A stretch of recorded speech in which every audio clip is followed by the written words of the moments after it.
क्या है पहले का आंसर? ठीक है, किसी को पूछना है? पहला बताओ, फर्स्ट पूछना है किसी को? बता देना। दो सदिश दिए हैं, ए वेक्टर और बी वेक्टर, मतलब एक ये हो गया बी हो गया, दोनों बराबर है देखो, और इस प्रकार से हैं कि मॉड ए मॉड बी बराबर 10, मतलब दोनों के परिमाण कैसे हैं? बराबर है। तो इनका परिणामी क्या होगा? परिणामी मतलब दोनों बराबर होते हैं और 60 डिग्री कोण होता है, तो टेबल बनाई थी। 0 पर कितने गुना और 30 और 60 पर √3 गुना, तो यहाँ 60 है ना, तो √3 गुना हो जाएगा, तो √3 × 10, ए आंसर आ जाएगा। क्लियर? चलो अगला, दूसरा बोलो। डी आ गया सबका। एक बल नहीं आ रहा तो बताओ। सी आ रहा है? चेक कर लेते हैं। वो कहता है एक बल इतना है, इतने न्यूटन का, किसी वस्तु में 1 मीटर प्रति सेकंड स्क्वायर का त्वरण उत्पन्न कर रहा है, तो वस्तु का द्रव्यमान क्या है? ये बल है, ये त्वरण है, और द्रव्यमान निकालना है। सूत्र क्या होता है? F बराबर ma। तो अगर F का परिमाण आ जाए तो m बराबर F/a कर देंगे। तो इससे पहले F का परिमाण निकाल लो। परिमाण कैसे निकालोगे? F बराबर √ में 6 स्क्वायर माइनस 8 का स्क्वायर प्लस 10 का स्क्वायर। हल करो, 36, 64 और 100, 200। तो 200 को लिख सकते हैं 10√2 लिख सकते हैं, बोलो। 200 को लिखते हैं ना 100 × 2, तो 100 का वर्गमूल 10, तो 10√2 लिख सकते हैं। अब अपने को m निकालना है, तो m बराबर क्या होगा? F/a। F का मान 10√2 और त्वरण कितना है? 1 है, बस यही 10√2 उत्तर आ गया किलोग्राम। ठीक है, 10√2 आ जाएगा। बताओ, अगला प्रश्न है तीसरा। I + J + K व J के बीच का कोण कितना है? 60 डिग्री। चेक करो, ये I + J + K है, इसको A वेक्टर मान लो, J वेक्टर को B वेक्टर मान लो। अब इनके बीच कोण निकालना है, तो कोण निकालने के लिए हम क्या करते हैं? सबसे पहले cos थीटा लगाते हैं। cos थीटा बराबर क्या होता है? A vector dot B vector बटे A, यही सूत्र होता है। चलो A डॉट B निकालो पहले। A डॉट B निकालोगे कितना आएगा? I का कितने से गुणा होगा? I से, इसमें तो I है ही नहीं है, तो 0। J का J से 1 तो आया 1, और K का K है ही नहीं है तो 0, तो यानी कि A डॉट B आया अपने पास 1। ठीक है, बटे अब A का मतलब क्या है? इसका परिमाण। इसका परिमाण क्या होगा? I + J + K का परिमाण क्या होता है? √3 होता है कि नहीं? √ में 1² + 1² + 1² √3, और B यानी J का परिमाण 1, तो cos थीटा बराबर 1/√3 है। तो सोचो 1/√3 कहीं कुछ होता है क्या? बोलो।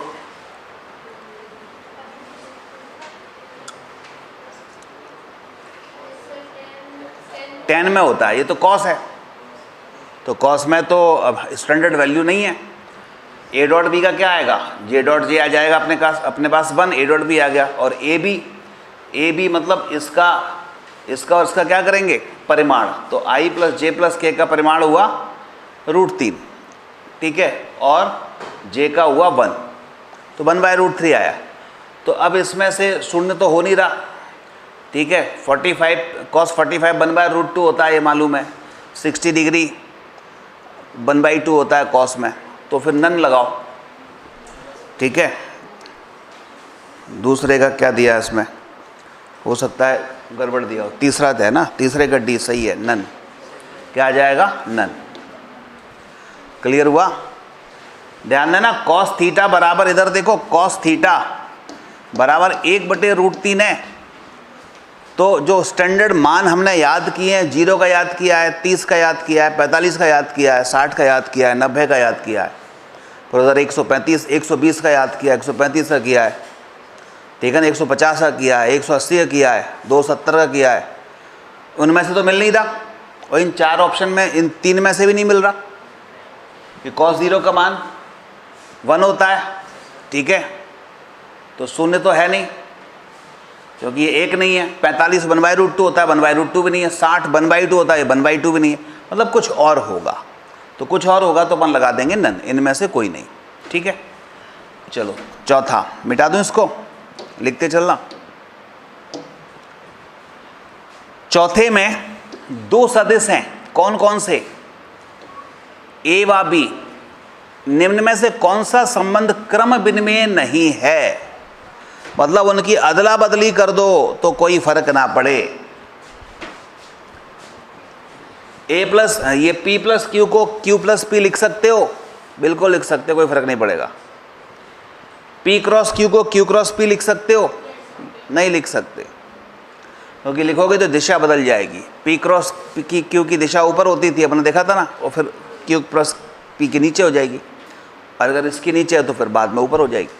तो दिशा बदल जाती है। पहला नियम यही लिखाया था परसों क्रॉस प्रोडक्ट में, ध्यान हो कि जो क्रॉस गुणनफल है वो क्रम विनिमय नियम का पालन नहीं करता। पी डॉट क्यू तो करता है, डॉट प्रोडक्ट तो करता है, तो फिर उत्तर क्या हो गया? बी, ठीक है। बताओ यही होगा। 5वें पर आ जाओ।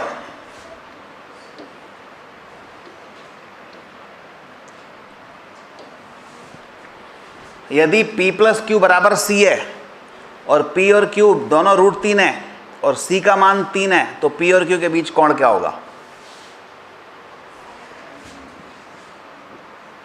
कुछ पल्ले पड़ रहा है? करो, किया या नहीं किया? कर लिया, आ गया? कितना आया बताओ?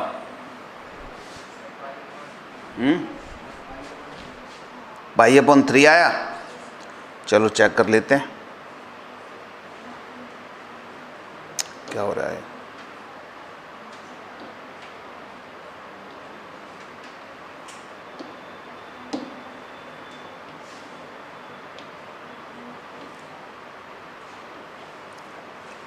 ये सवाल है, ठीक है।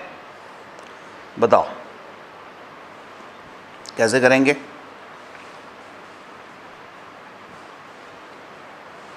कैसे करोगे?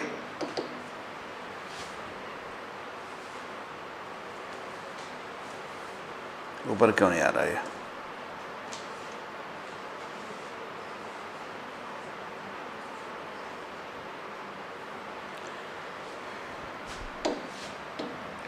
यदि P प्लस क्यू, देखो P प्लस क्यू बराबर है C, तो अपन एक काम करो, इसका दोनों तरफ वर्ग कर दो।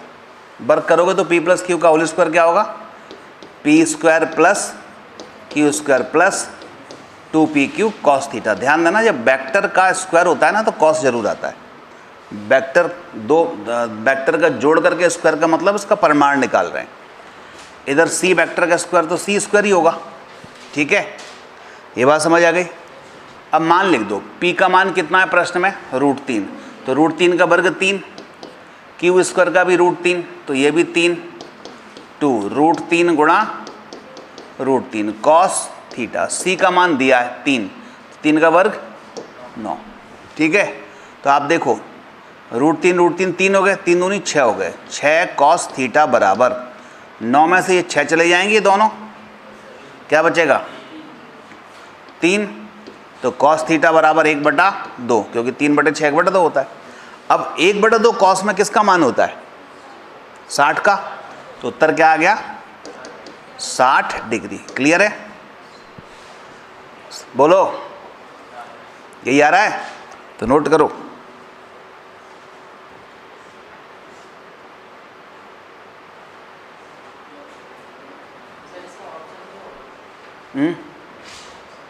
ऑप्शन दिए तो हैं, नहीं दिए क्या? 60 नहीं दिया? अभी चेक करते हैं तो क्या दिया है। पाई के पदों में दिया होगा ना, तो π/3 होता है 60 डिग्री।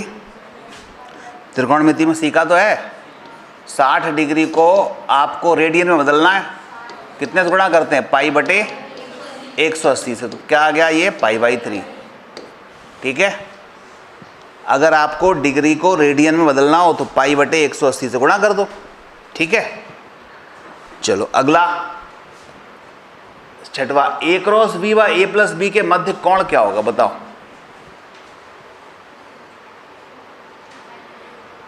नाइन्टी डिग्री बिल्कुल सही है, पिछले टर्न पे ही समझाया था। ए क्रॉस बी का ए के साथ भी 90, बी के साथ भी 90, ए प्लस बी के साथ भी 90 और ए माइनस बी के साथ भी 90, 4 बताए थे। ए का ए क्रॉस बी का ए के साथ भी 90, बी के साथ भी 90, ए प्लस बी के साथ भी 90 और ए माइनस बी के साथ भी 90, क्योंकि एक ए बी और ए प्लस बी और ए माइनस बी एक तल में होते हैं और ए क्रॉस बी उस तल के लंबवत होता है।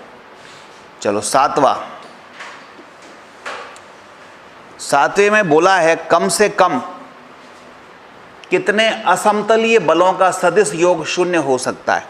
अब यहाँ पर एक नोट लिख लेना, आप समझा देता हूँ आपको क्या क्या कह रहा है वो। देखिए, जब हम समतलीय की बात करते हैं तो कम से कम कितने सदिश चाहिए कि उनका जोड़ शून्य हो जाए। समतलीय में, समतलीय का मतलब है समान तल, समान पृष्ठ पर आपको कितने सदिश ऐसे चाहिए कम से कम कि वो सब दोनों या जितने भी हों सब एक दूसरे को कैंसिल करते हैं। तो 2 ही चाहिए, एक इधर है एक विपरीत लगा दो, दोनों बराबर हैं तो कट जाएंगे। तो अगर इस प्रश्न में ये होता कि कम से कम कितने समतलीय, असमतलीय की जगह समतलीय सदिश चाहिए कि उनका जोड़ क्या हो जाए, शून्य हो जाए और वो दोनों बराबर होने चाहिए। तो पहला नोट लिखो जिससे कि आपको आगे की चीज़ें याद रहें। 2 समान परिमाण के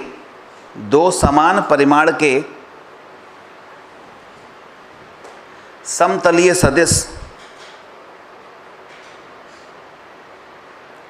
2 समान परिमाण के समतलीय सदिश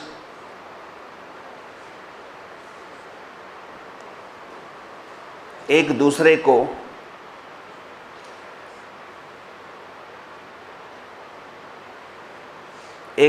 को कैंसिल करके परिणामी शून्य देते हैं,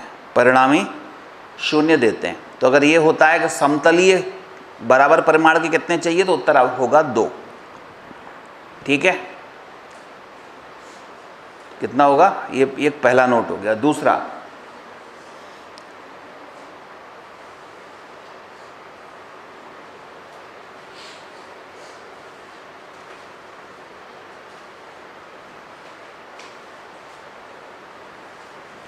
अब वो पूछे समतलीय तो हों लेकिन अलग अलग परिमाण के हों, तो समतलीय तो हों लेकिन अलग अलग परिमाण के हों तो कितने चाहिए, तो 3 चाहिए। तो लिखो अलग अलग परिमाण के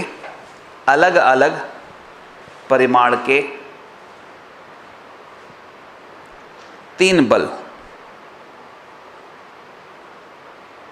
या 3 सदिश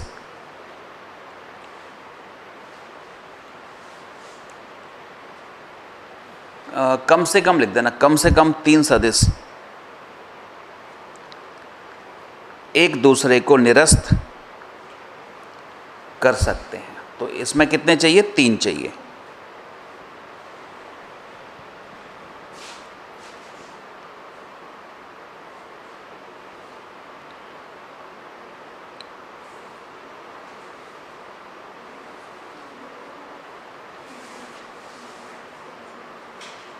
ठीक है, कैसे कैंसिल करेंगे जरा सोचो।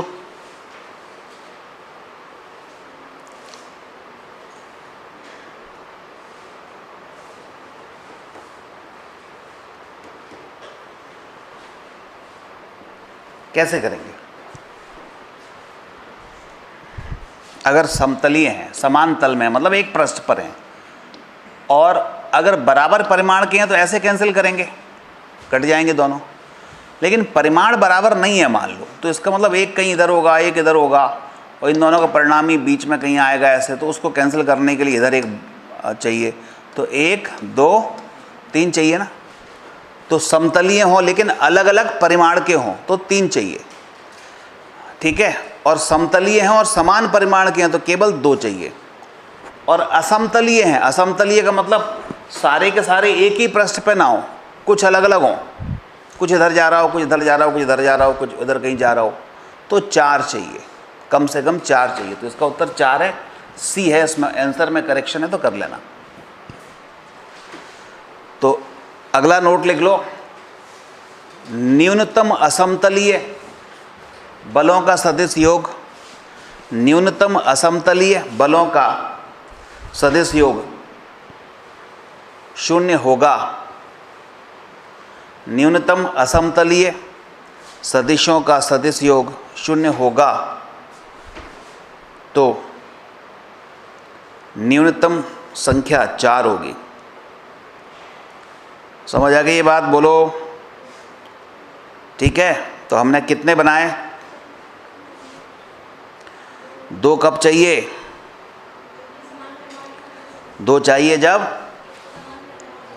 समान तल में हो और बराबर परिमाण के हों। 3 कब चाहिए?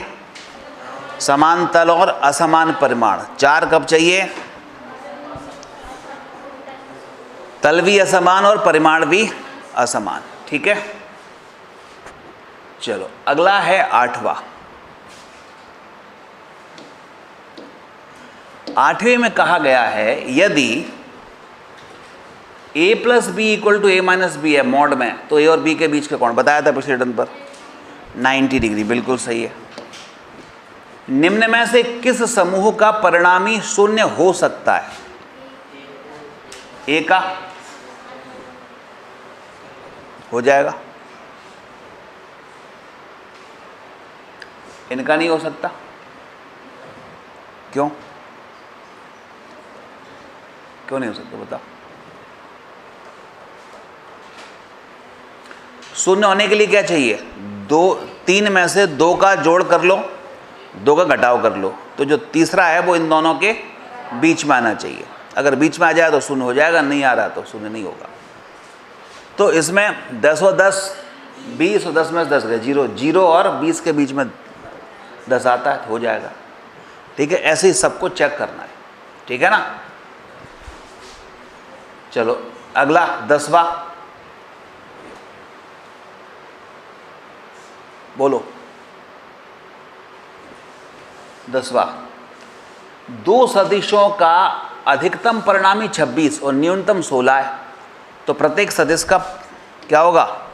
मान क्या होगा? अधिकतम परिणामी मतलब दोनों का जोड़, a और b मान लें तो a प्लस बी बराबर कितना है? 26। और न्यूनतम मतलब a माइनस बी कितना है? 16। तो a और b क्या है? इसको ये 10th क्लास का प्रश्न हो गया कि नहीं? अब हल करो इसको। 2 समीकरण हो गए, और b के मान निकाल लो। और हल करने की भी जरूरत नहीं, ऑप्शन में ढूंढो दोनों का जोड़ 26 हो और घटाने पे 16 आ जाए। ऐसा किस में दिया है? ए में 21 और 5 26 और 21 में से 5 गए 16, बस ये उत्तर है। जोड़ 26 हो जाए और घटाने पे 16 आ जाए, तो वो उत्तर देख के भी कर सकते हैं, जरूरी नहीं है कि अपने को हल ही करना पड़े। ठीक है, चलो 11वां। अब मैंने स्टार्टिंग कर दी, अब आप लोग लगाओ। 5 मिनट का समय दे रहा हूँ, 11 से 20 तक करो जल्दी से, है ना?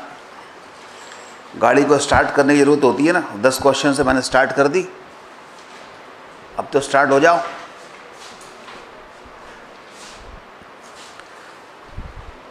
ग्यारह से 20 करो जल्दी।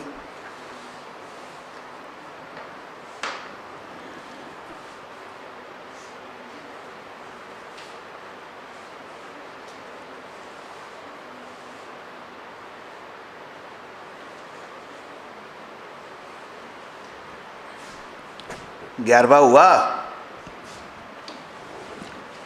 यदि P vector cross Q vector बराबर क्या है? 0। Q क्रॉस R बराबर 0, तो P क्रॉस R का मान क्या होगा? 0। मतलब P क्रॉस Q 0 है, इसका मतलब P क्रॉस Q का मतलब 0 का मतलब क्या है? P क्रॉस Q एक दूसरे के लंबवत नहीं है, समांतर हैं। वो P डॉट Q 0 होता है तो लंबवत होते हैं। क्रॉस में तो क्या होता है? कोण 0 बनता है, यानी P और Q एक दूसरे के समांतर है। अब वो कहता है Q R के भी समांतर है, क्योंकि Q क्रॉस R भी 0 है, तो Q और R समांतर कर दो। तो बताओ P क्रॉस R क्या होगा? P और R के मध्य क्या कोण बन रहा है? 0, तो इनका क्रॉस प्रोडक्ट भी 0 होगा। समझ आई बात? लॉजिक समझ में आया क्या बोल रहा है? P क्रॉस Q 0 मतलब दोनों समांतर, Q क्रॉस R 0 मतलब Q और R भी समांतर, मतलब तीनों समांतर हो गए। तीनों समांतर हो गए तो P और R के बीच में कोण भी क्या होगा? 0, तो P और R का क्रॉस प्रोडक्ट भी 0 ही आएगा। ठीक है, चलो नेक्स्ट। बार क्या बोल रहा है 12वें में?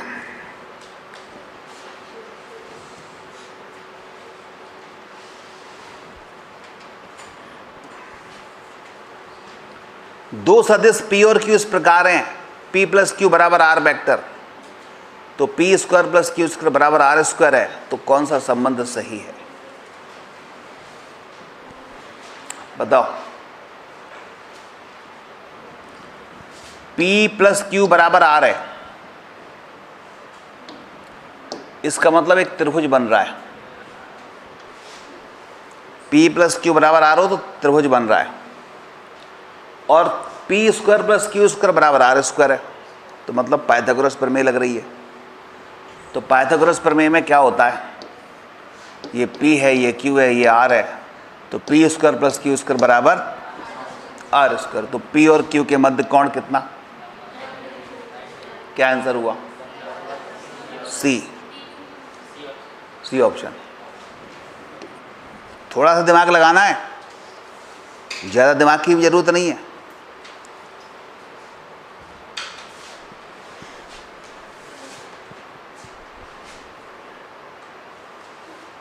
है ना, ज़्यादा की भी जरूरत नहीं है। बताओ 13 P vector plus Q vector बराबर क्या है? P माइनस Q, तो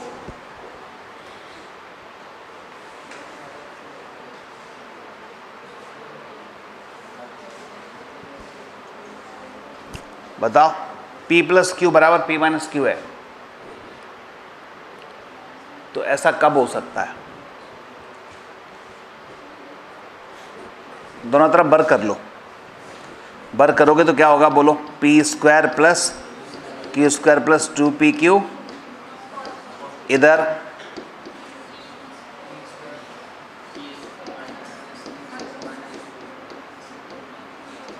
ठीक है, बोलो क्या क्या कट गया?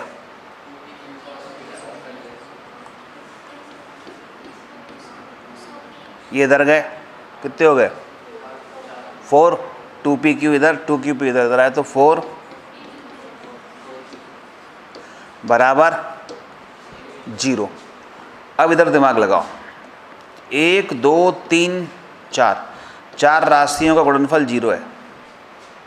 इसका मतलब या तो cos थीटा 0 होगा, cos थीटा का पूरा मान 0 हो जाए तो 0 हो जाएगा, या P4 तो 0 हो नहीं सकता। सोचो P Q cos, इन तीनों में से अगर किसी एक का मान भी 0 हुआ तो तीनों का गुणनफल क्या हो जाएगा? 0। तो बताओ कौन सा है? P शून्य सदिश हो सकता है, P अगर 0 होगा तो 0 हो जाएगा, ये उत्तर भी सही है। Q शून्य सदिश हो सकता है, ये अगर 0 होगा तब भी 0 हो जाएगा, और ये दोनों तो एक ही दिए हैं, वो भी एक ही दिए हैं, है ना, तो दोनों ही सही है, चारों ही सही है। तो इसमें तो ये थोड़े ऑप्शन गड़बड़ हो गए हैं, तो दोनों सब सही लगाओ, क्योंकि देखो ये भी 0 हो, ये भी 0 हो, या ये भी 0 हो, तो 3 कंडीशन है 0 होने की, या तो P 0 हो, या Q 0 हो, या थीटा 90 डिग्री हो तो cos 90 0 हो जाएगा। तो इसके 3 उत्तर ले सकते हैं, P 0, Q 0, या थीटा 0 नहीं 90। थीटा 0 होगा तो cos 0 तो 1 हो जाता है। ठीक है, क्लियर है?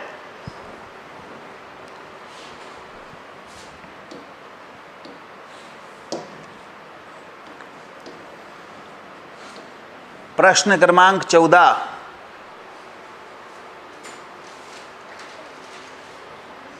दो सदिशों P और Q का परिमाण समान है, 10 इकाई है, ये भी 10 है, ये भी 10 है, चित्रानुसार ऐसे लगे हैं, तो बताओ इन सदिशों का परिणामी कितना है। ऐसे में क्या किया करो, इनका परिणामी मतलब इनको जोड़ना है, ठीक है। तो जोड़ने का तरीका है कि इनको पहले योग कर लो। इनका योग कैसे करेंगे, इसका टेल इसके टेल से जोड़ दो। बोलो, जोड़ सकते हैं? कैसे जोड़ें? इसको खिसका के यहाँ लगा दो या इसको खिसका के यहाँ लगा दो, कोई दिक्कत नहीं। तो P ये है, Q को खिसकाया, ये लगा दिया Q वेक्टर, तो ये टेल और टेल जुड़ गए, TT। तो ये 10 है, ये भी 10 है, दोनों 10 है ना। तो बताओ इन दोनों के बीच कोण कितना होगा।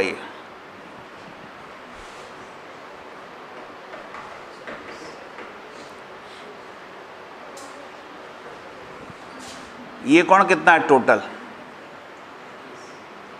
135। 135 में से घटाओ 30, 105। तो इन दोनों के मध्य कोण कितना आया? 105। ऐसे ही कुछ है। अब 105 पर 10 और 10 का परिणामी निकालना है। बोलो।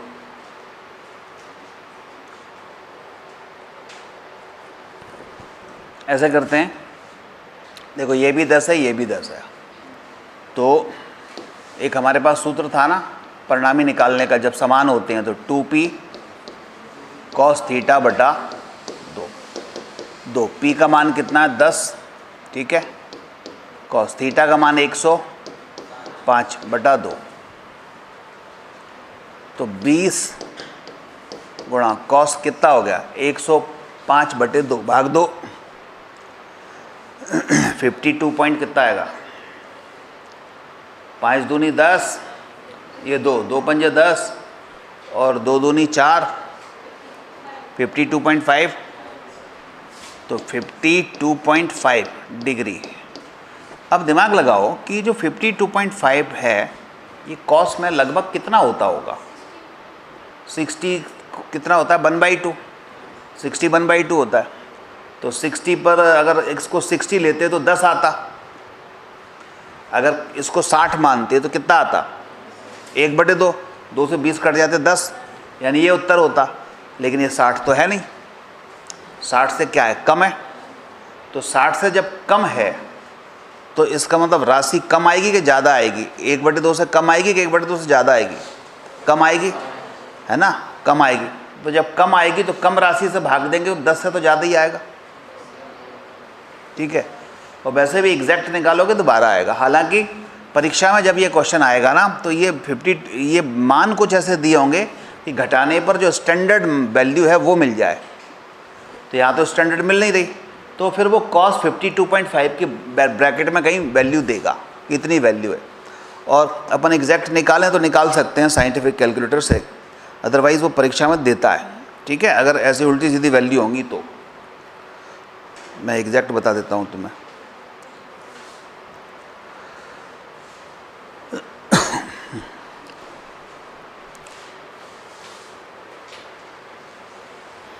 कॉस में 52.5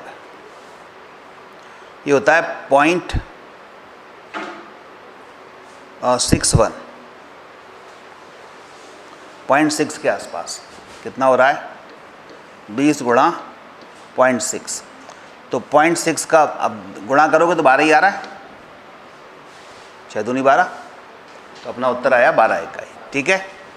तो यहाँ कॉस, ये ब्रैकेट में ऐसे लिखेगा, कॉस 52.5 बराबर 0.61।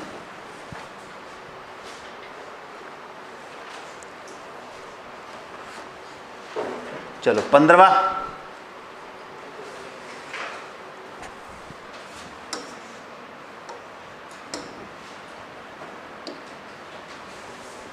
P बराबर Q प्लस R, Q बराबर R प्लस P। तो बताओ R का मान क्या है?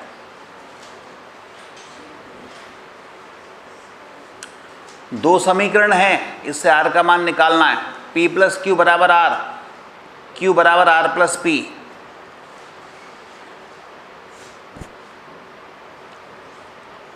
सोचो,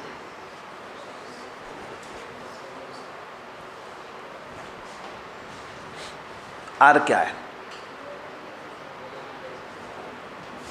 P बराबर क्यू प्लस आर, क्यू का मान लिखते हैं यहां से, P बराबर क्यू का मान इधर से रखो, क्या आर प्लस पी, ठीक है। इधर क्या है? प्लस का आर।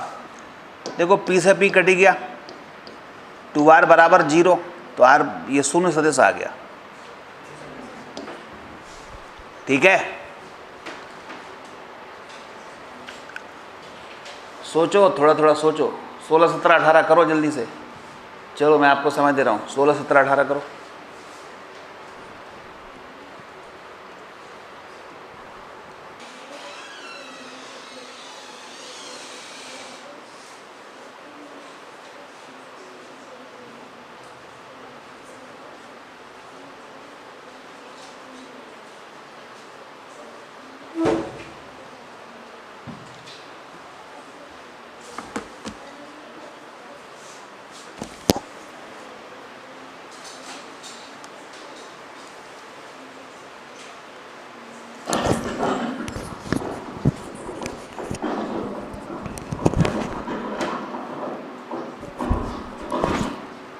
हो गए?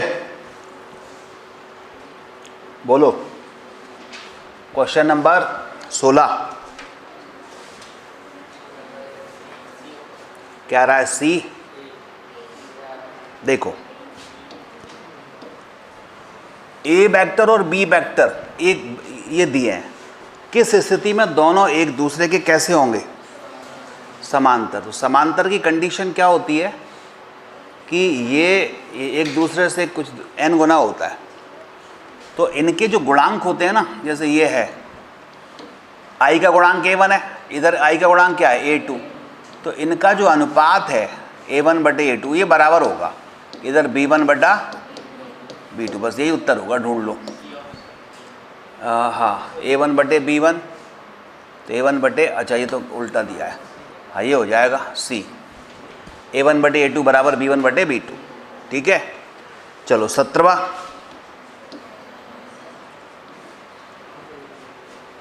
P सदिश x अक्ष से 10 डिग्री पर Q x अक्ष से 100 डिग्री का कोण बनाता है। इन दोनों सदिशों के परिमाण क्रमशः 3 मीटर व 4 मीटर पर हैं। इन सदिशों का परिणामी क्या होगा? बताओ, कैसे निकालोगे? कितना आया? दो सदिश हैं, P x से 10 बना रहा है और दूसरा Q x से 100 बना रहा है। दोनों सदिशों के परिमाण 3 और 4 हैं, मतलब 3 बना रहा है 10 डिग्री और वो बना रहा है 100 डिग्री। तो बताओ सदिशों का परिणाम है, और दोनों एक्स अक्ष से बना रहे हैं। तो अगर अपन इसका चित्र बनाएंगे तो क्या बनेगा? चित्र बनाओ इसका। देखो, ये हो गई एक्स अक्ष, ठीक है, ये हो गई क्या? वाई अक्ष। एक P जो है वो कितना कोण बना रहा है? 10, तो ये P बना दें, ये P हो गया, कितना कोण बना रहा है? एक्स अक्ष से 10। और Q कितना बना रहा है? 100 किधर बनेगा? इधर की इधर बनेगा कहीं, क्योंकि तो 90 है, 90 से इधर बनेगा। ये Q कितना बना रहा है? 100, तो ये कोण हो गया 100। अब बताओ P का मान कितना है? P का परिमाण 3 है, Q का 4 है, यानी 3 और 4 के बीच में कोण बताओ कितना है? 3 और 4 के बीच में कोण ये 90 आएगा ना। बस हो गया उत्तर, अब 90 आ गया तो अब ये सवाल बन गया कि 3 और 4 वेक्टर हैं, दोनों के बीच में कोण 90 है। तो बताओ परिणामी क्या है? तो परिणामी क्या होता है? अंडर रूट में p² प्लस q² हो जाएगा अगर 90 है तो। 2pq cos 90 लिखोगे, cos 90 का मान 0, तो अंडर रूट में p का मान कितना? 3 का स्क्वायर, q का मान कितना? बस कितना हो गया? 9, 16, 25 यानी 5 न्यूटन। ये हो गया, ठीक है।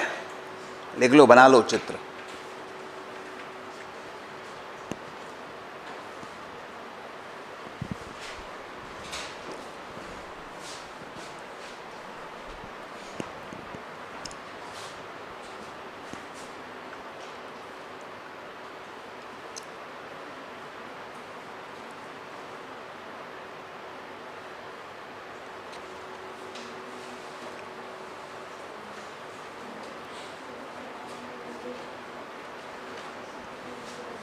हो गया। चलो 18वां बोलो। एक बिंदु पर कार्यरत दो सदिशों के मापांकों का बीजगणितीय योग कितना है? 20। इन सदिशों का परिणामी छोटे सदिश के लंबवत है, इसका परिमाण 10 है। छोटे वाले का, इनका परिमाण यानी पूरे का 10 है। छोटे सदिश का परिमाण b है, तो b का मान क्या होगा?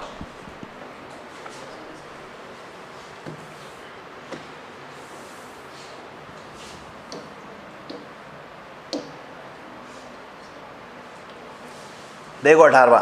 एक बिंदु पर कार्यरत दो सदिशों के मापांकों का बीजगणितीय योग 20 है, यानी a प्लस b दो मान लेते हैं, इनका बीजगणितीय योग कितना है? 20 है। समीकरण 1।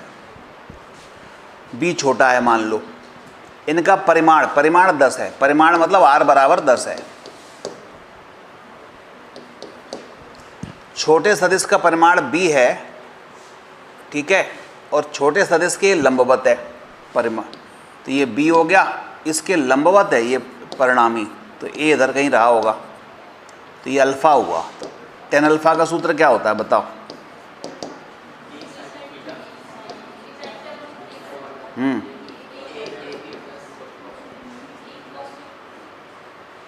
a plus B cos theta, ये लूँ? फिर तो ये अल्फा कितने से कोण बनेगा? a से बनेगा, जबकि इसमें किससे कोण बन रहा है? b से। तो फिर इसको पलटना पड़ेगा। क्या करना पड़ेगा?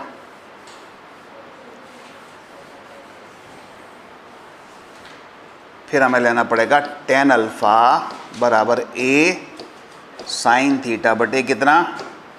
b plus a cos. ध्यान देना कि ये जो अल्फा होता है ना, यहाँ लिखा होता है उसके साथ कोण होता है। तो यहाँ b है, b से अल्फा है, तो यहाँ b लेंगे तो फिर पलट जाएगा, इधर a इधर b है, ठीक है। ये विशेष ध्यान देना है। tan अल्फा का मान कितना है? अल्फा का मान कितना है प्रश्न में? 90। लंबवत है ना, तो tan 90। tan 90 का मान कितना होता है? इन्फिनिटी। इन्फिनिटी मतलब 1/0। तो a साइन थीटा बटे क्या आ गया? b plus a cos theta. अब देखना, जीरो का इसमें गुणा करो, पूरा जीरो हो गया, इसका इसमें गुणा करो तो b plus a cos theta हो गया। यहाँ से a कॉस थीटा का मान निकाल लो जी, जरूरत पड़ेगी। कितना आएगा बोलो? a कॉस थीटा बराबर माइनस का b। अब हमारे पास क्या क्या राशियाँ आती है, हमें b निकालना है, ध्यान देना है। तो एक काम करते हैं, b निकालने के लिए a प्लस बी बराबर 20 है, r बराबर 10 है, और a कॉस थीटा बराबर माइनस b है। तो r का सूत्र लगाओ। r बराबर क्या होता है बताओ? परिणामी कैसे निकालते हैं? r बराबर अंडर रूट में a square plus B square plus 2ab। r का मान 10 है, मान लिखो। a square plus B square के मान पता नहीं है, लेकिन ये जो a कॉस थीटा है इसका मान पता है। कितना है? माइनस b है, तो माइनस b, तो ये कितना हो गया बताओ जरा? कितना हो जाएगा?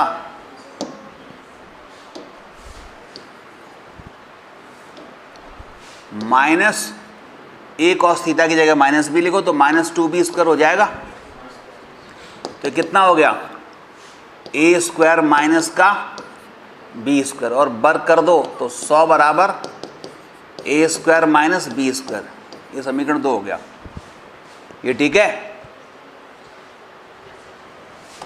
और थोड़ा सॉल्व कर लो।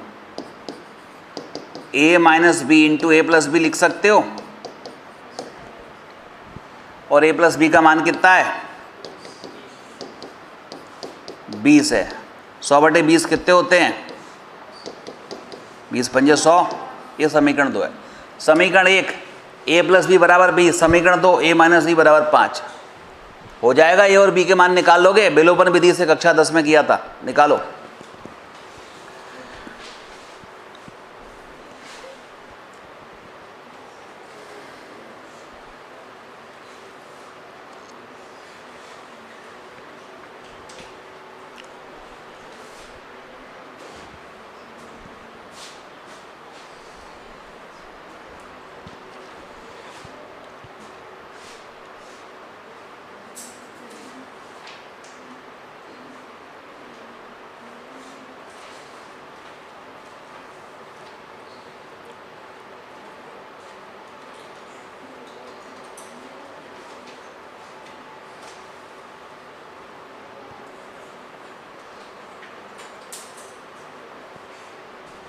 बिठा दूं?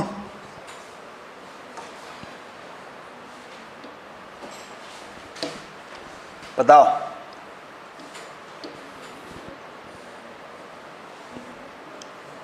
उन्नीसवा, दो सदिशों के सदिश गुणनफल का परिमाण उनके अदिश गुणनफल का 1/√3 है, तो कोण कितना है? दो सदिशों के सदिश गुणनफल का परिमाण, सदिश गुणनफल यानी ए वेक्टर क्रॉस बी वेक्टर का परिमाण किसके बराबर है? अदिश गुणनफल क्या होता है? ए डॉट बी, इसका कितना? 1/√3 गुना है। ठीक है, यही दिया है। चलो अब ए क्रॉस बी होता क्या है बताओ। ए क्रॉस बी बराबर A B sine theta, A B sine theta 1/√3। A dot B बताओ, ए बी कॉस थीटा। कुछ कटे? कॉस को नीचे ले लो, साइन अपॉन कॉस क्या होता है? बराबर 1/√3। थीटा बराबर कितना आया? 1/√3 10 में कितने पर होता है? 30 डिग्री। तो इसमें है उत्तर 30 डिग्री। 30 डिग्री मतलब पाई में चेंज करना पड़ेगा ना, पाई/6 है ना। इसमें कितने से गुणा कर लो? पाई/180, तो पाई/6 आ जाएगा। ठीक है,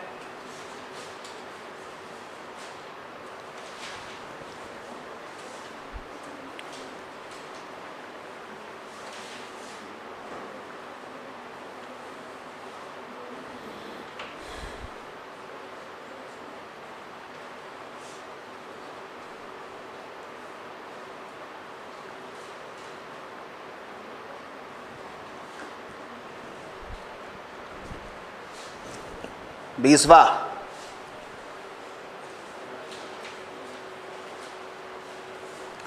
दो सदिशों का परिणामी उन दोनों सदिशों से क्रमशः 30 डिग्री व 60 डिग्री कोण बनाता है, वह इसका परिमाण 40 इकाई है, तो दोनों सदिशों के परिमाण क्या हैं?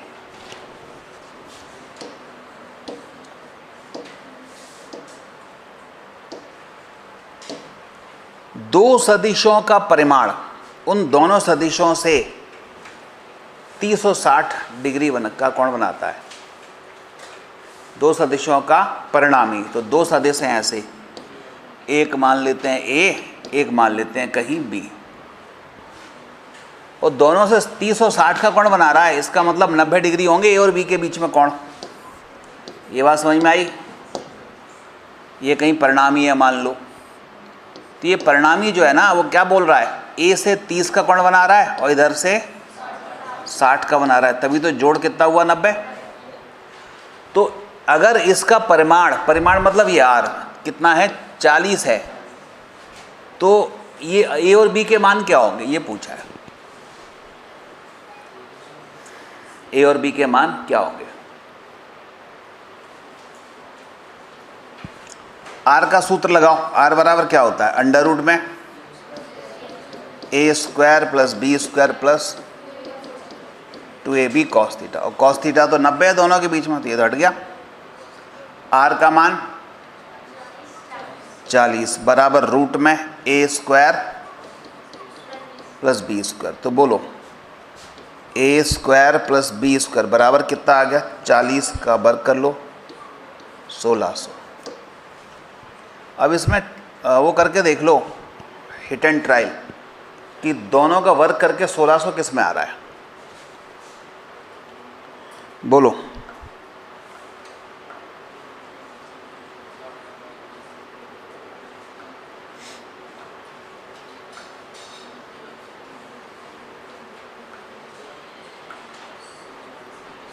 बीस का वर्ग 400, इस 20 का 400, दोनों का जोड़ ये नहीं आ रहा।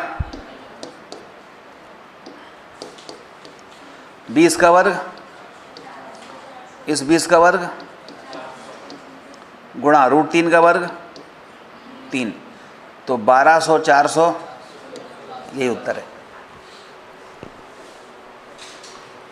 दोनों का वर्क करने पे 1600 आ जाए, जोड़ने पे।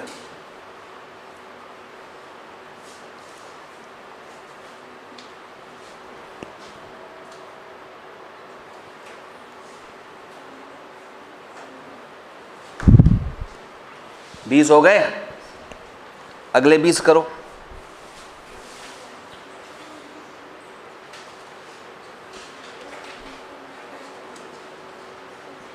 चलो करो, 21 से 25 तक करो।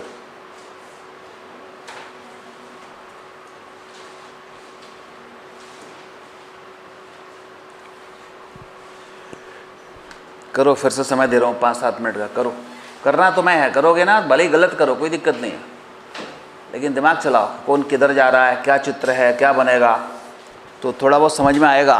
तो फिर जब मैं कराऊंगा तो फिर पूरा समझ में आ जाएगा। तो पहले खुद से करके रखो।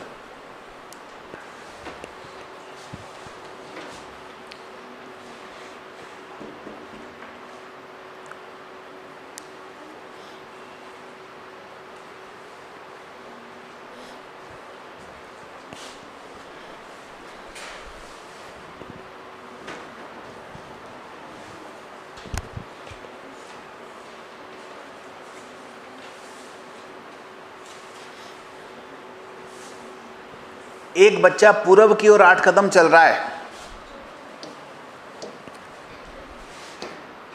पूरब देखो, इधर होता है पूरब, इधर पश्चिम, ऊपर उत्तर, नीचे दक्षिण।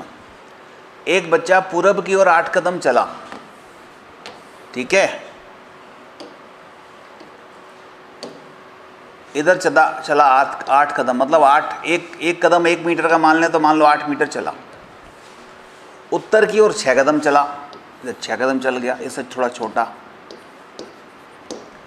यदि एक कदम 1 सेंटीमीटर का है, इतना छोटा है, चलो कोई दिक्कत नहीं, तो अपन मीटर की जगह सेंटीमीटर कर दो, ठीक है।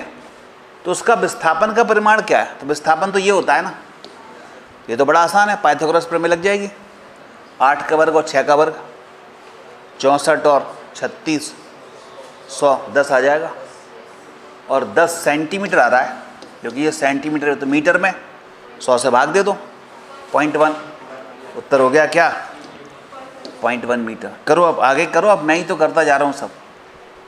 करो अगला।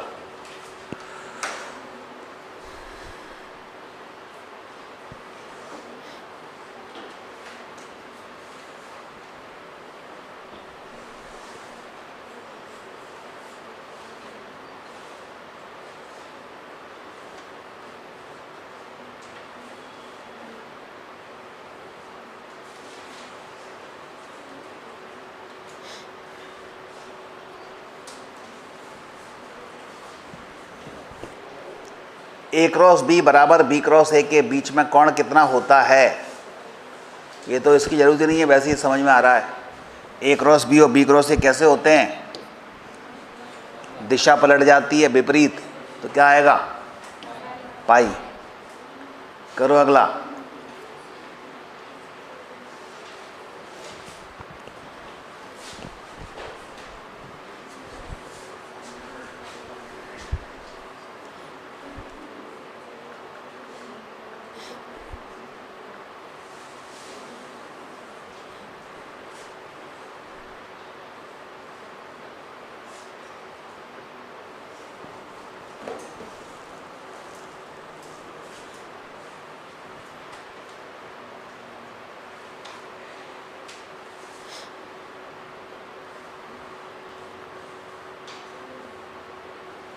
हो गए?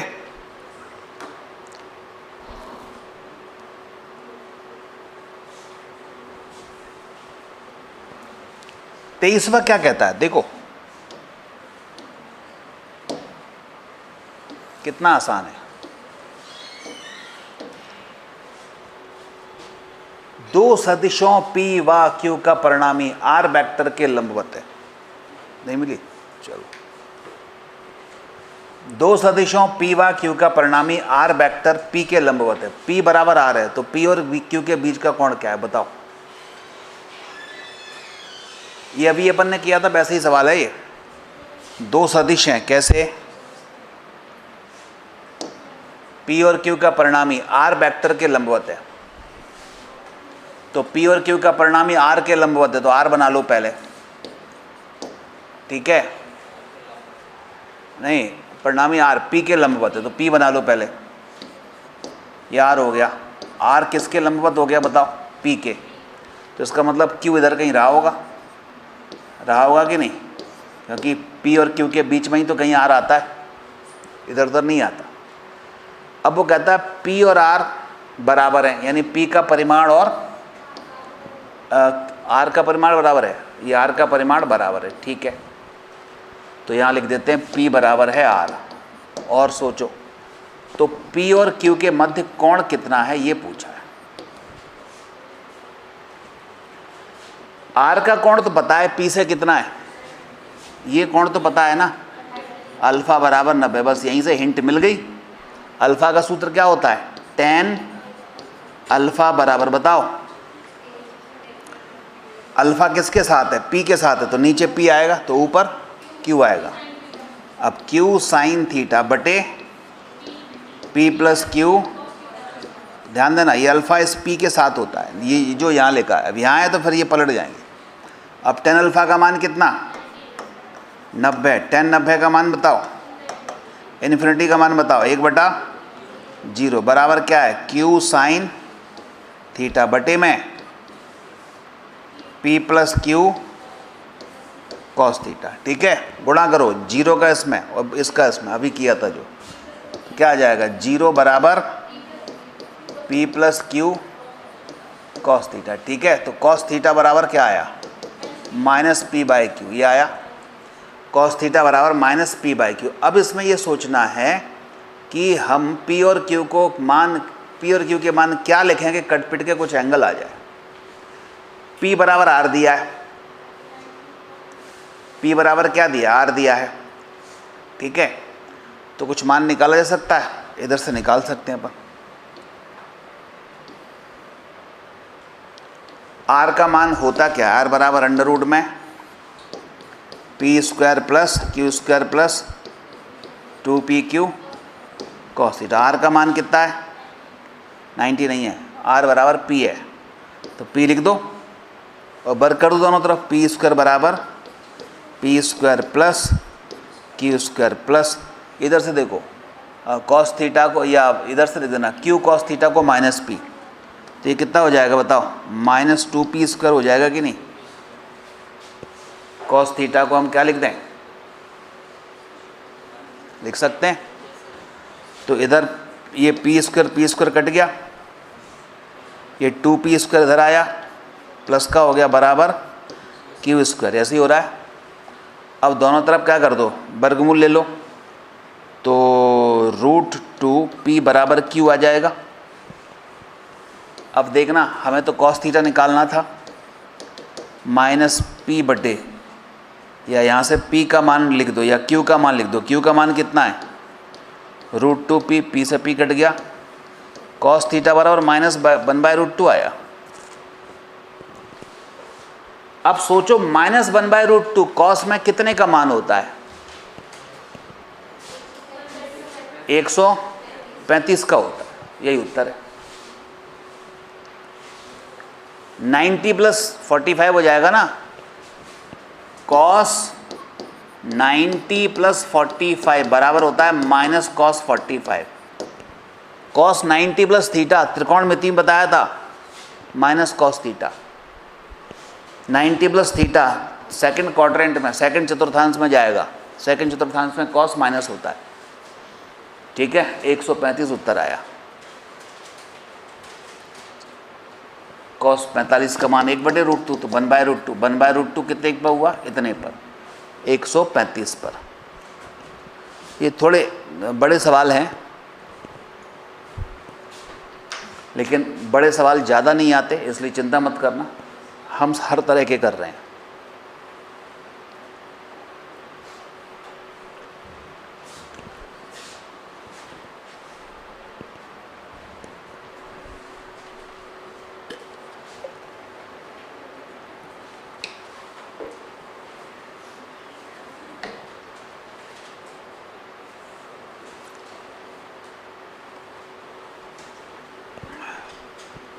ठीक है। 25वां,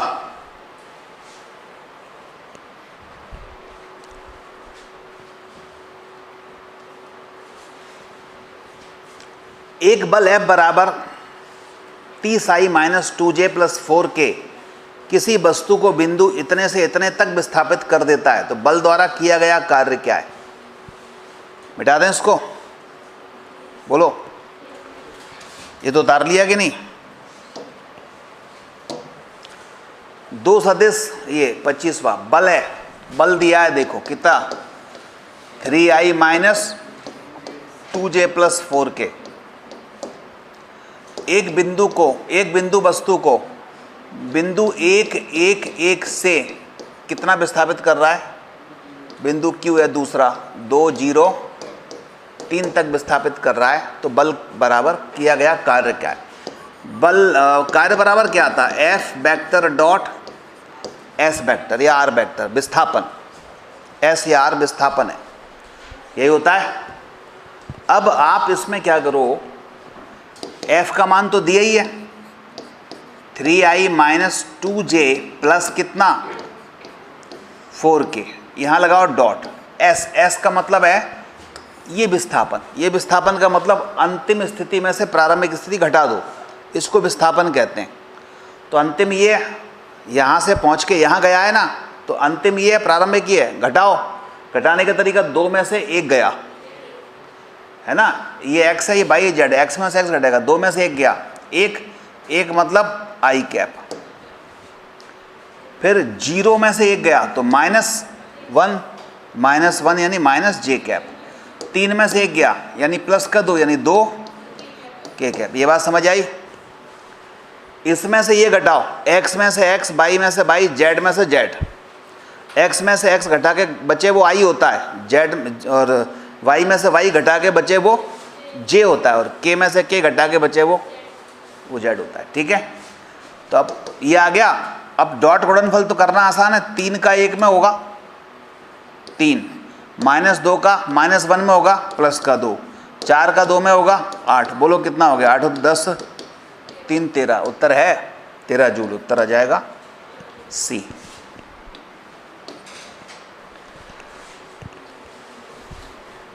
अच्छा 20 बात तो बता दो खुद।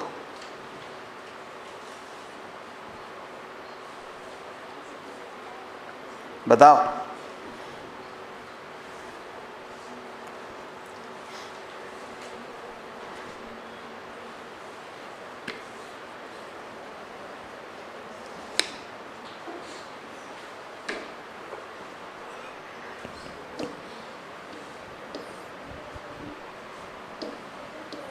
क्या आ रहा है 26वें में?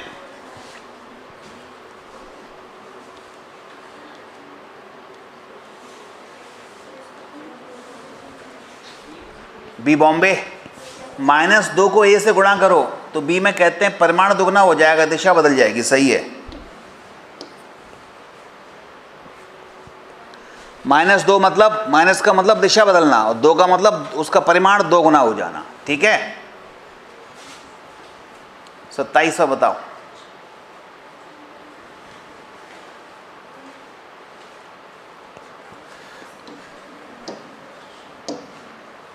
देखो 27वें को ऐसे करो, एक व्यक्ति 3 मीटर पूरब चला, पूरब मतलब इधर, इधर x अक्ष, तो इसका वेक्टर बना लेते हैं, r वेक्टर बराबर 3i हो गया। फिर 6 मीटर उत्तर चला मतलब y चला, तो 6j हो गया, और अंत में 7 पश्चिम चला, अंत में 7 किधर गया? पश्चिम। पश्चिम यानी अरे पूरब के विपरीत, तो माइनस का क्या?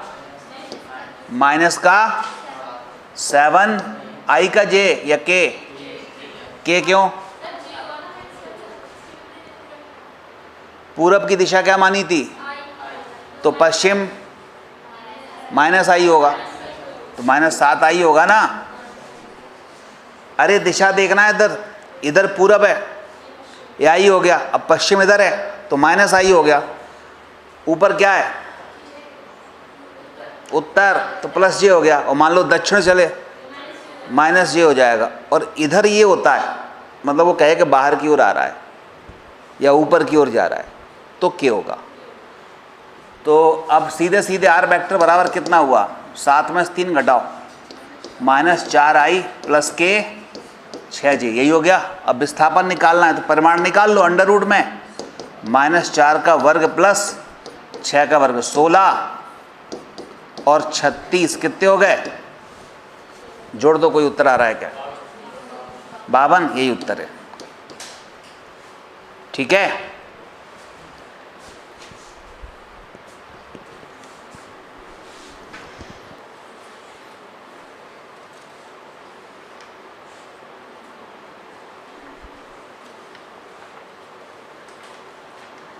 कितने सवाल हो गए? 27 हो गए। अब 28 से लगा करके और 53 तक आज का दिन है और कल का दिन है। आज क्या है, गुरुवार है, तो शनिवार को बाकी के 53 निपटा लेंगे। ठीक है, तभी पूरे हो पाएंगे जब तुम लोग घर से करके लाओगे। कुछ थोड़े बहुत खुद से करके लाओगे तब अपन यहाँ पूरे कर पाएंगे। और फिर संडे को टेस्ट है वेक्टर का। ठीक है, और आधे क्वेश्चन इसी में से आएंगे, इसलिए इस सीट को अच्छी तरह लगा लो। ये हो गए तुम्हारे कितने, 26। और भले ही एक रफ कॉपी ले लेना, उस रफ कॉपी में करके 2 बार 3 बार 4 बार, एक बार नहीं बने 2 बार करो, भले ही समय लगे। अभी शुरुआत में स्पीड मत बढ़ाओ, अभी शुरुआत में सीखने पर ध्यान दो। भले ही एक सवाल 5 मिनट 7 मिनट में हो, कोई दिक्कत नहीं, फिर धीरे धीरे वो अपने आप 1 मिनट पे आ जाएगा प्रैक्टिस करेंगे तो। लेकिन अभी हमें सीखना है, प्रैक्टिस नहीं करनी कि जो है जल्दी जल्दी स्पीड नहीं बढ़ानी। स्पीड बढ़ाएंगे महीने 2 महीने बाद। अभी क्वेश्चंस को करो, पहले उसका सॉल्यूशन निकलना चाहिए, भले ही 5 मिनट 7 मिनट 10 मिनट ले लो, उस पर कोई दिक्कत नहीं। फिर धीरे धीरे स्पीड बढ़ेगी और भले ही गलत निकले कोई दिक्कत नहीं, लेकिन आप एक प्रयास जरूर करें। गलत करने पे भी मालूम है फ़ायदा ही होता है, क्योंकि अपने को ये तरीके पता चल जाते हैं कि इन विधियों से नहीं होगा ये, है ना। आपने 3 बार किया, गलत आया, तो इसका मतलब आपको 3 ऐसी मेथड पता चली जिनसे ये सवाल सॉल्व नहीं होगा। वो हो सकता है दुनिया में किसी को ना पता हो, वो केवल आपको ही पता होंगी, है ना। तो आपने कुछ तो खोज करी।